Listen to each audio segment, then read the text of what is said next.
Pemirsa Gerakan Nasional Penjaga Fatwa Majelis Ulama Indonesia akhirnya urung menggelar sholat Jumat di sepanjang Jalan Sudirman hingga Jalan Muhammad Husni Tamrin. Dan sebagai gantinya, mereka akan menggelar sholat Jumat di lapangan Monas, Jakarta. Namun apakah kesepakatan antara Polri dan GNPF MUI ini akan ditaati para peserta aksi, dan bagaimana internal GNPF sendiri menghalau para penyusup saat acara akan berlangsung pada Jumat mendatang? Untuk mengetahui apa isi pertemuan siang tadi antara Kapolri dengan GNPF MUI, sudah bersama saya Kiai Haji Abdullah Gimnastiar atau Agim yang siang tadi juga hadir dalam pertemuan di kantor MUI. Assalamualaikum warahmatullahi wabarakatuh. Waalaikumsalam warahmatullahi wabarakatuh. Seperti apa pertemuan dengan Kapolri siang tadi yang akhirnya menyepakati 5 hal? Indah dan membahagiakan. Karena ini menjadi sebuah pembelajaran bersama bagi negeri kita di dalam menghadapi aneka persoalan ke depan yang mungkin lebih berat. Saya senang kalau ada konflik itu kan yang paling enak tuh dengan 3 semangat tuh. 1, semangat bersaudara. Bahwa kita tidak dengan musuh, ya, kita dengan saudara sebangsa. Ada saudara kandung, ada saudara seakidah, ada saudara sebangsa. Ya, polisi saudara, tentara saudara, semua saudara kan. Takdirnya jadi anak bangsa. Yang kedua, semangat solusi, ya. Ini udah jelas ada masalah, pasti banyak perbedaan pendapat, tapi gimana nih solusinya yang paling tepat, paling mendekati yang paling baik. Dan yang ketiga ada lagi semangat sukses bersama. Jadi kan setiap pihak punya kelebihan dan kekurangan. Nah, kalau dikomunikasikan dengan baik, dengan niat bersama-sama baik, juga tujuannya baik, ya alhamdulillah seperti ini.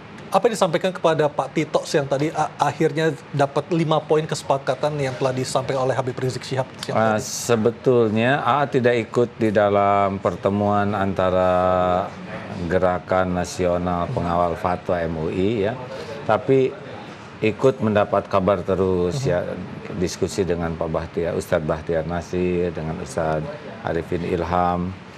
Sehingga karena waktu rapat di Sentul, saya sedang ada di Pulau Bunyu di Kalimantan. Juga tadi malam itu beliau-beliau hanya tadi ketiban diundang saja jadi ke sana gitu. Namun ya ini merupakan sebuah proses komunikasi yang dimediasi oleh Ketua Majelis Ulama, semoga Allah merahmati beliau. Kemudian masing-masing bisa memberikan informasi dan intinya komunikasi, ya. Jadi saling memahami, oh ternyata ini jalan tengah. Begitulah. Acara akan dimulai sekitar pukul 7.30 hingga ba'da sholat Jumat atau sekitar pukul 13. Dari jam 8 sampai pukul 13 selesai sholat Jumat, ya. Nah, nanti dari pukul 8 hingga menjelang waktu sholat Jumat akan ada apa aja kegiatan? Ya, direncanakan zikir, kemudian ceramah-ceramah. Termasuk akan mengisi ceramah? Katanya begitu. Apa yang akan sampaikan kepada umat agar masalah ini bisa menjadi pembelajaran yang paling berharga bagi bangsa ini? Ya, itu yang memang yang paling penting, semangat kita ini. Kita jangan melihat perbedaan itu dengan semangat musuh, ya. Karena setiap orang punya latar belakang, punya tugas, tanggung jawab yang berbeda. Nah, jadi mulai melihat sebuah perbedaan itu tidak menjadi sebuah ancaman, tidak harus menang kalah, tidak harus bagaimana lah. Oh ini saudara saya, ya enggak. Nah, kalau semangat saudara itu beda dengan semangat musuh. Kalau musuh kan maunya mengalahkan, menghancurkan. Tapi kalau semangat saudara ada kasih sayang, ada ingin membela, ingin melindungi, ingin memajukan. Padahal takdirnya kita sebangsa nih. Dan memang ada masalah ini, yang terpenting dari masalah itu adalah kita bisa dapat pelajaran berharga gitu. Oh gini, ada masalah ini, kalau menyikapi begini. Dan warisan terpentingnya kan nanti anak bangsa ini bisa belajar menjadi semakin matang, dewasa menghadapi masalah dari kelebihan dan kekurangan cara menghadapi yang ada.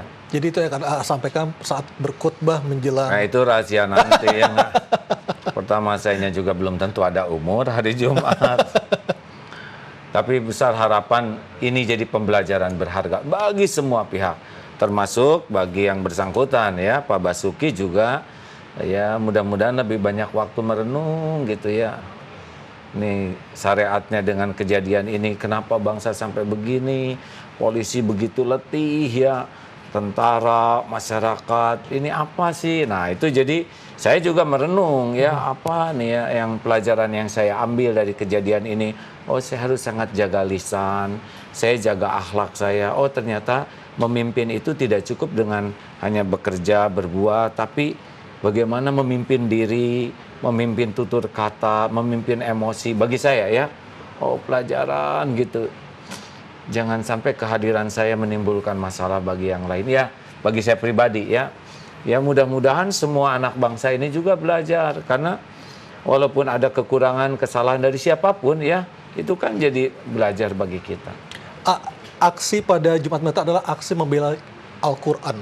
Dan bagaimana memastikan agar umat yang datang sesuai dengan apa yang diajarkan oleh Al-Quran, Pak? Ya sebetulnya salah satu hikmah ini ya, kan suatu saat Siti Aisyah tuh istri Rasul ditanya, seperti apakah akhlak Rasul? Lalu Siti Aisyah menjawab, akhlak Rasul adalah Al-Quran. Sedangkan Rasulullah tuh benar-benar akhlaknya itu di atas kemuliaan akhlak semua orang. Jadi indah sekali akhlak beliau itu. Yang belum belajar tentang akhlak Rasul mungkin belum mengetahui ini. Oleh karena itu besar harapan nih dari kejadian ini, ya kita hargai yang mau aksi, kita hargai yang tidak sepakat dengan aksi, itu sangat bergantung rasa ya. Ini kan masalah rasa. Seperti yang dari Ciamis terpanggil mau jalan kaki, ya itu memang begitu. Ada yang saya emang nggak tersinggung, ya mungkin itulah suasana hatinya. Tidak usah saling menilai ya, tapi kita lakukan apa yang terbaik. Nah yang paling penting dari ini adalah, ayo kalau sekarang kita jadi peduli ke Quran, kita belajar. Yang belum bisa baca ya baca ya. Kemudian mulai belajar pahami kandungannya. Dan yang lebih penting, menikmati mempraktekkan Quran. Jadi kadang membayangkan ya, jadi gimana nih sesudah acara ini misalkan ya, yang paling dirindukan tuh justru kita semua jadi kembali kepada akhlak Al-Quran. Penuh kesopanan, kemuliaan akhlak, gitu, keikhlasan. Saya yakin nih kalau krisis bangsa ini kan aslinya mah krisis akhlak ya. Kita kurang keteladanan, kurang pendidikan akhlak. Dan kalau ini bangkit, negara ini bakal sukses tuh dengan akhlak. Saya sepakat dengan kerja, saya sepakat. Tapi tidak cukup, harusnya akhlak. Sekarang kalau kerja kurang pakai akhlak juga, ya masalah. Baik, nanti kita lanjutkan lagi, Dan pemirsa, dialog saya bersama Agim masih akan berlanjut usai pariwara. Tetaplah bersama kami di iNews Petang.